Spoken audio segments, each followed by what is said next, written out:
नाज़रीन आदाब, न्यूज़ 18 उर्दू में आपका इस्तकबाल है। मैं हूं मोहम्मद विसाल आजम और आप देख रहे हैं खबर खास। खबर खास में आज हम बात करेंगे उस दंगों की जिस दंगों ने न सिर्फ हिंदुस्तान में बल्कि दुनिया के दीगर मुल्कों में भी हिंदुस्तान की जो एक शबीह है उस पर एक दाग लगा दिया था। जी हां, ये दंगे पिछले साल फरवरी माह में हुए थे और उसका जुड़ाव यानी कि 2019 में जगह जगह मुल्क के न जाने कितने शहरों में खास तौर से सीएए के खिलाफ जो प्रोटेस्ट चल रहा था, एनपीआर, एनआरसी, सीएए के खिलाफ, और बड़ी तादाद में खवातीन सड़कों पर निकली थी, धरना दे रही थी। तो अब मामला ये आया था कि जब पिछले साल फरवरी का महीना आया उस दौरान ये हुआ कि बहुत तरह की नारेबाजी होने लगी। कुछ लोग जो सीए की मुखालफत में थे और ऐसे भी लोग आ गए, ऐसी भी तंजीमें आ गई जो सीए के हक में आवाज उठा रही थी और एक वक्त ऐसा आया कि दोनों में आपस में टकराव भी हो गया। मामला इस तरह से बढ़ा आगे कि दिल्ली में दंगे हुए और दंगों की जांच के नाम पर बहुत सारे लोगों को गिरफ्तार किया गया। उनमें बहुत सारे ऐसे लोग थे जो तलबा लीडर थे या तालिब इल्म थे। अब उस पर सवालात उठने लगे कि क्या पुलिस का जो रद्द अमल है, पुलिस की जो जांच की जो कारकर्दगी है पूरी, क्या वो बिल्कुल सही है? क्या पुलिस ने वाकई उन लोगों को सलाखों के पीछे भेजा है जो इसके लिए वाकई जिम्मेदार है? इस पर कई तरह के सवाल उठे, कई तरह की पहलू से बातें सामने आई और लगातार जब अदालतों में इसको लेकर समाअत होती रही तो अदालत में जो जजेस की जो रिमार्क्स आते रहे उनसे ऐसा लगा कि शायद कुछ ना कुछ तो गड़बड़ी जरूर है। ऐसे ही मामले में कई एक तलबा लीडर हैं जिनको गिरफ्तार हुए 1 साल पूरे हो गए हैं और इसी मौके पर दिल्ली में कुछ समाजी तंजीम के लोगों ने, सामाजिक कारकुनों ने, सहाफियों ने और सोशल एक्टिविस्ट ने, लोगों ने एक प्रेस कॉन्फ्रेंस की और अपने राय का इजहार किया और इंसाफ की वकालत की। आपको अगले आधे घंटे इसी पर हम खास तौर से दिखाएंगे कि दरअसल पूरा मामला है क्या और इन लोगों का कहना क्या है, मुतालबा क्या है। उमर खालिद की, मीरान हैदर, खालिद सैफी, इशरत, देवांगना कलिक, नताशा नरवल और सैकड़ों ऐसे नाम। ये जो एंटी सीए प्रोटेस्ट हो रहे थे उनकी मदद कर रहे थे। जो बेगुनाह लोगों को फंसाया जा रहा है, हम ये डिमांड करते हैं कि उनको फौरन रिलीज किया जाए। और मैं अपने देश से मोहब्बत करता हूँ, आप सरकार से मोहब्बत करने के लिए हमको फोर्स नहीं कर सकते। इन्वेस्टिगेशन इनटू ए कॉन्स्पिरेसी के बजाय conspiracy in the name of N investigation. हुकूमत के खिलाफ बोलना कोई क्राइम नहीं। इस इन्वेस्टिगेशन के साजिश के पीछे जो लोग हैं उनको सजा मिलनी चाहिए। तो तारीख पर तारीख से इंसाफ में ताखीर या इंसाफ में देरी, अक्सर आपने ये जुमला सुना होगा कि तारीख पर तारीख, तारीख पर तारीख, इंसाफ कब मिलेगा? तो मैं आपको बताऊं कि अगले आधे घंटे तक हम आज इस बहुत ही खास और हसास मौजू पर गुफ्तगू करेंगे। अलग अलग जो शोबे से लोग हैं वो अपनी बात रखेंगे कि वो कहना क्या चाहते हैं। हमारे साथ 4 खास मेहमान होंगे। हमारे साथ होंगे शुभेंदु शेखर अवस्थी जो बीजेपी के तर्जुमान है। हमारे साथ होंगे जफरुल इस्लाम खान जो साबिक चेयरमैन रह चुके हैं दिल्ली माइनॉरिटी कमीशन के। हमारे साथ होंगे सुशील पांडे जो हमारे नुमाइंदे हैं, जो खास तौर से जो कोर्ट्स की जो प्रोसीडिंग्स उसको कवर करते हैं, और मुश्ताक मलिक समाजी कारकुन हमारे साथ हैदराबाद से जुड़ेंगे। लेकिन सबसे पहले आपको हम कुछ बयान सुनाना चाहते हैं उन सहाफियों के, उन लोगों के, उन सामाजिक कारकुनों के जिन्होंने दिल्ली में एक प्रेस कॉन्फ्रेंस की थी और मुतालबा रखा था। क्या था मुतालबा, सुनिए। साजिश को समझना होगा। किस उमर खालिद की बात कर, मीरान हैदर, खालिद सैफी, इशरत, देवांगना कलिता, नताशा नरवल और सैकड़ों ऐसे नाम जिनको विश्वविद्यालयों में पढ़ाई करनी चाहिए थी, क्यों खटक रहे हैं आपकी आंख में? सिर्फ इसलिए आपने इस देश में सरकार और देश के बीच का फर्क उसको खत्म करने की कोशिश की है। और मैं अपने देश से मोहब्बत करता हूं, आप सरकार से मोहब्बत करने के लिए हमको फोर्स नहीं कर सकते और कभी नहीं होना चाहिए। ये फर्क आप खत्म कर रहे हैं। नतीजे में आप इस तरह की कितने दिन चला लेंगे आप साजिश? अगर आप यही सोच लिया कि आपने क्या आपका यही तौर तरीका है तो वही अवाम आपकी संस्थाओं को बदल के रख देगी। आप कोर्ट की ऑब्जर्वेशंस की पंक्तियां पढ़िए, बिटवीन द लाइंस पढ़िए, आपको पता चल जाएगा। बहुत जल्द देखेंगे ये सारे लोग बाहर। बात सिर्फ उमर खालिद की या मेरे बेटे की नहीं है, लेकिन और जितने लोग उमर खालिद के अरेस्ट से पहले भी और उमर खालिद के अरेस्ट के बाद भी जिनको जो बेगुनाह लोगों को फंसाया जा रहा है, हम ये डिमांड करते हैं कि उनको फ़ौरन रिलीज़ किया जाए। तो हम यही चाहते हैं कि जो ये हुकूमत के जो काले कानून हैं वो भी, और हुकूमत का ये रवैया भी बदलना चाहिए कि डेमोक्रेसी में उसके हुकूमत के खिलाफ बोलना कोई क्राइम नहीं है। हमें अदालत पर पूरा भरोसा है, वो ज़रूर इंसाफ मिलेगा। उमर खालिद की और नताशा नरवाल वगैरह की तो सारी स्पीचेस कोई ना कोई रिकॉर्ड करता था ना, तो सब जाहिर है कि ये लोग क्या कर रहे थे। वही ये जो एंटी सीए प्रोटेस्ट हो रहे थे उनकी मदद कर रहे थे। फिर भी पुलिस इनको चार्ज करती है दंगा भड़काने के आरोप में, और जो लोग वीडियो पर कह रहे हैं कि गोली मारो सालों को, और अगर यहाँ से ये लोग नहीं हटे तो फिर हम कह नहीं सकते क्या होगा वगैरह, कपिल मिश्रा जैसे लोग, उनके खिलाफ कोई एक्शन नहीं हो रहा। ये एक साजिश थी जो एक्टिविस्ट इसकी मदद कर रहे थे प्रोटेस्ट की, और मुसलमानों को फंसाने की, और जो असली दंगई हैं उनको छोड़ने की। सो इसमें एक इन्वेस्टिगेशन होना चाहिए कि ये कॉन्स्पिरेसी, इन्वेस्टिगेशन इस तरह से कैसे हुआ, क्यों हुआ, किसके कहने पर हुआ, और जो असली इस साजिश के पीछे, इस इन्वेस्टिगेशन के साजिश के पीछे जो लोग हैं उनको सजा। तो ये वो ख्यालात थे जो प्रेस कॉन्फ्रेंस में 2 रोज कबल दिल्ली में कुछ समाजी कारकुन, कुछ वकला और जो सहाफ़ी, इन लोगों ने अपनी बातें सामने रखी थी। दरअसल जिस तरह के नाम सामने आए हैं, कोर्ट ने कुछ एक तलबा लीडरों को या कुछ एक मुलज़िमीन को तो जमानत दे भी दी है। कई ऐसे लोग हैं जो अब भी जेलों में हैं, और पुलिस अपना काम कर रही है, कानून अपना काम कर रहा है। अब सवाल इस बात को लेकर होता है कि अगर पुलिस अपने कारकर्दगी में कहीं कुछ कमी रहती है, या वो कारकर्दगी उसकी बेहतर रहती है नहीं रहती है, तो ये सारा कुछ मामला जो अदालत का है। अदालत को ये देखना है कि अदालत किस तरह से प्रोसीडिंग्स को चला रही होती है, अदालत किस तरह से सबूतों को देखती, परखती है, समझती है।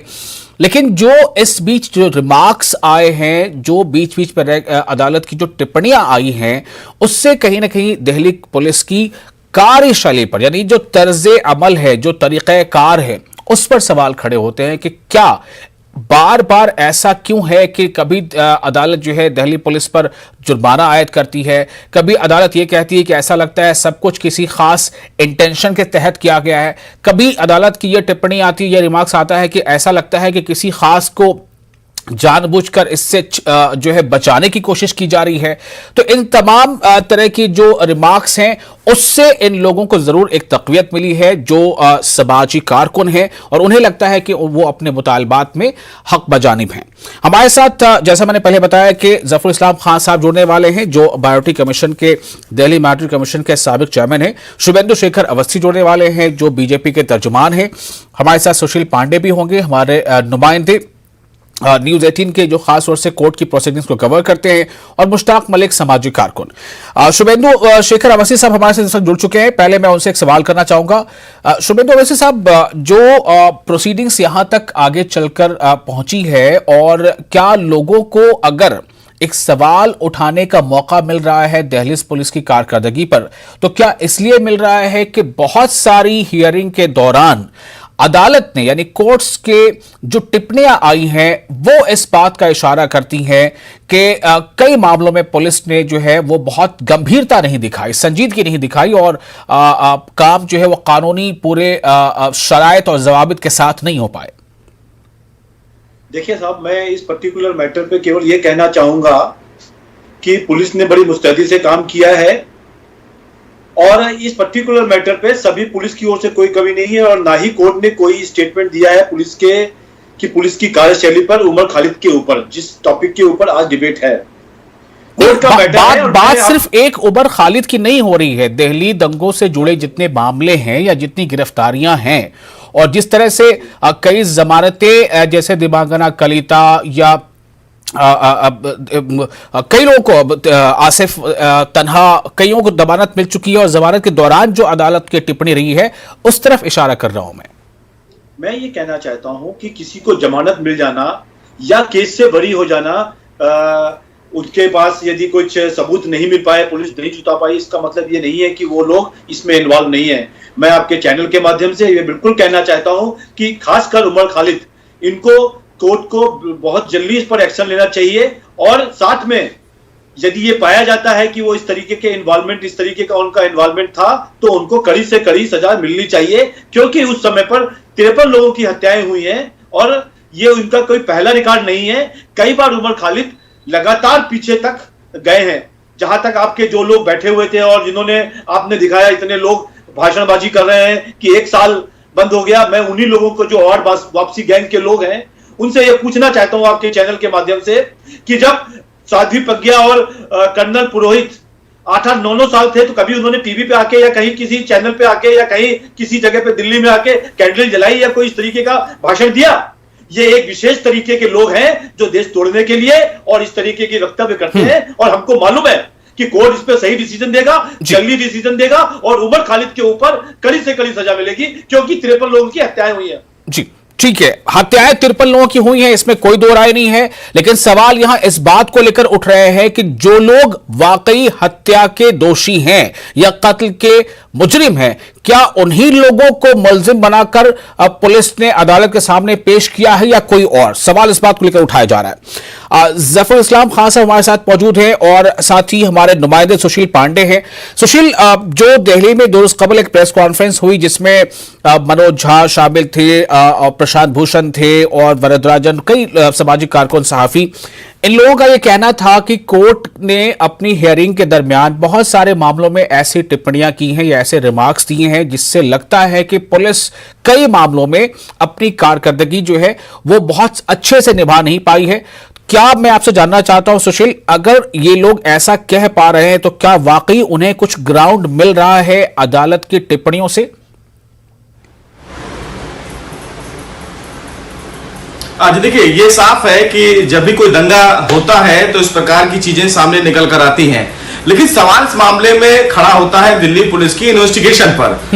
दंगा हुआ, दंगा होने के बाद तमाम जो आरोपी दिल्ली पुलिस को लगा, कुछ सीसीटीवी फुटेज में लगे, कुछ लोगों को गवाहियों के आधार पर गिरफ्तार किया गया, लेकिन जब ये पूरा मामला ट्रायल पर आता है तो इस ट्रायल का कमावेश ये है कि जब इस पूरे मामले में ट्रायल पर दिल्ली पुलिस अपनी बातों को रखती है तो जिस मजबूती से दिल्ली पुलिस को अदालत में उतरना चाहिए वो उस मजबूती से दिल्ली पुलिस नहीं उतर पाई।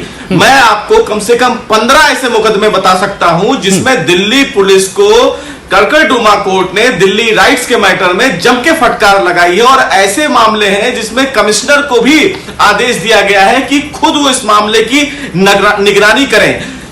कोर्ट की टिप्पणी तो यहां तक आई है कि जो टैक्स पेयर हैं उनका पैसा इस्तेमाल करके दिल्ली पुलिस किस दिशा में काम कर रही है। सवाल इस मामले में यह है कि दिल्ली दंगा के मामले में, जैसा आप कह भी अभी रहे थे, कि क्या दिल्ली पुलिस उस दिशा में वाकई काम कर रही है? जो 53 लोगों की मौत हुई वो दुखद है, लेकिन क्या उन 53 लोगों की मौत के पीछे जो असल दोषी हैं, जो वह उनको पकड़ा जा रहा है?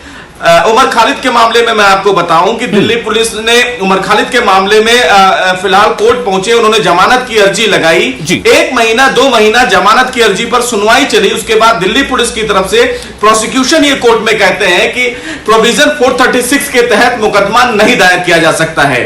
तो ये तमाम जो चीजें हैं वो कहीं ना कहीं एक डिले टैक्टिस माना जा सकता है प्रोसिक्यूशन की तरफ से, क्योंकि कहीं ना कहीं इन तमाम आरोपियों का भी ये अधिकार है कि वो अपनी कानूनी अधिकार जो उनको संविधान ने दे रखा है वो उसका फायदा उठा सके, और उसी फायदे के तहत उन्होंने कोर्ट में अर्जियां लगाई हैं। कई ऐसे मामले हैं जिसमें दिल्ली पुलिस ने वाकई बहुत अच्छा काम किया है, और उस मामले में अदालत ने आरोपियों के खिलाफ आरोप भी तय किए हैं, सजा भी तय किए हैं। लेकिन सवाल यह है कि कुछ ऐसे बड़े नाम हैं जिनके पीछे दिल्ली पुलिस की इन्वेस्टिगेशन जो चल रही है उसमें कहीं ना कहीं डिले हो रहा है, और उस डिले के पीछे कहीं ना कहीं तमाम जो लोग हैं वो 1-1.5 साल से जेल में हैं। देवांगना कलिता के मामले में आपको याद होगा कि दिल्ली हाईकोर्ट का बड़ा ऑब्जर्वेशन था यूपीए के मामले में, और ये कहा गया था कि कुछ सरकारें यूएपीए अपने फायदे के लिए इस्तेमाल करती हैं।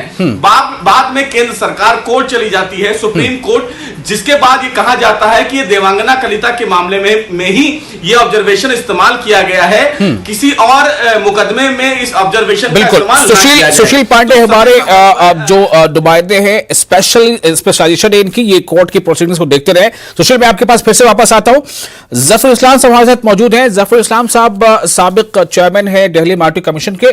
जफर साहब, आप भी मौजूद थे 2 रोज कबल जब प्रेस कॉन्फ्रेंस दिल्ली में हुई थी, और मैं ये जानना चाहता हूं इस प्रेस कॉन्फ्रेंस का मकसद क्या था और क्यों इस बात को लेकर आप लोग पुरुमीद हैं कि जो सलाखों के पीछे लोग हैं वो उन्हें जल्द रिहाई मिलनी चाहिए, उन्हें मिल ही जाएगी, क्योंकि कानून है उसके तहत काम चल रहा है, कानून अपना काम कर रहा है।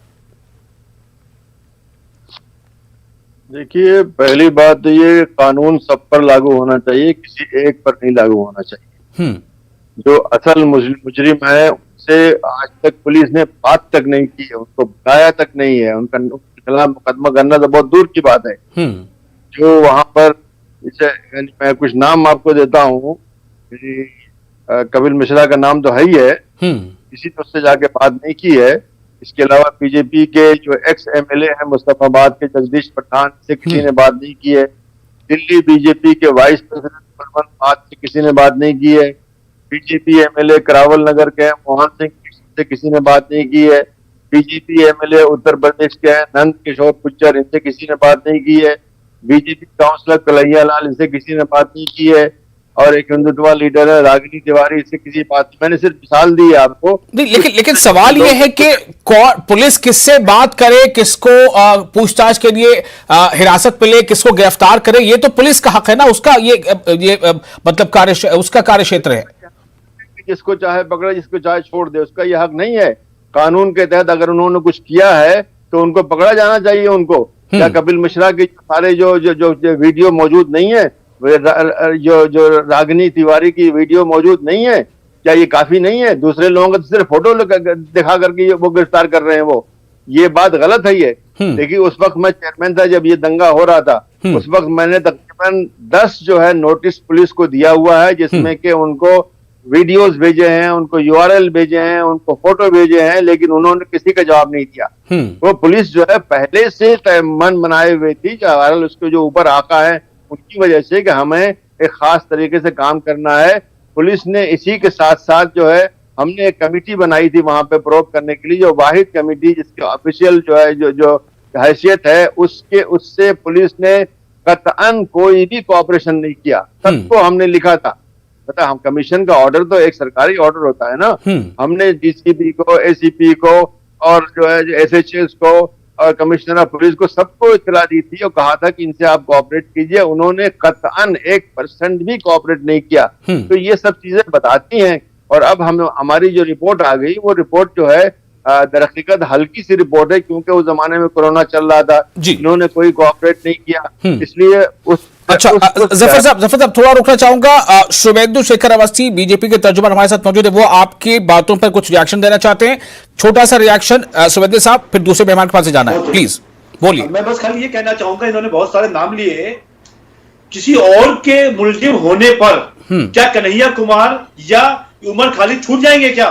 उनका तो अपना व्यक्तिगत मुकदमा है कि उन्होंने भी राइट किए। जो लोग और जो नाम ले रहे हैं उसके ऊपर एफआईआर करिए, आपके पास पूरा है, कोर्ट के पास जाइए यदि एफआईआर नहीं हो रही है।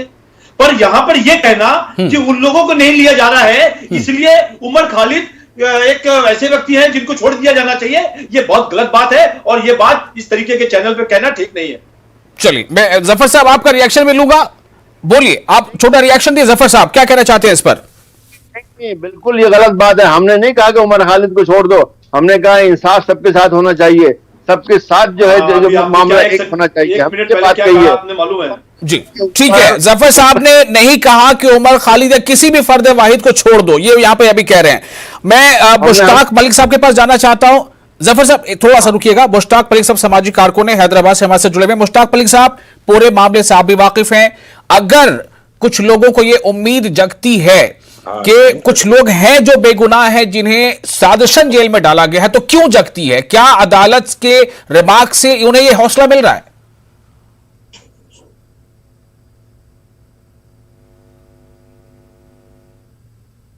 मुश्ताक मलिक साहब को मेरी आवाज मिल पा रही है? ठीक है, मैं सुशील आपके पास फिर से वापस आऊंगा। सुशील, कुछ एक मामलों में जो हियरिंग होती चली गई, खासतौर से अभी जैसा आप बता रहे थे कि उमर खालिद का ही केस ले लीजिए, कई तरह की बातें सामने आई, जिस तरह के मुबाहिसे अदालत के अंदर हुए हैं या जो जैसे कहते हैं जिरह हुई है।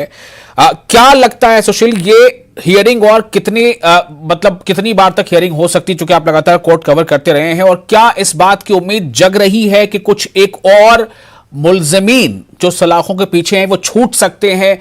क्या उनका पक्ष मजबूत नजर आ रहा है आपको?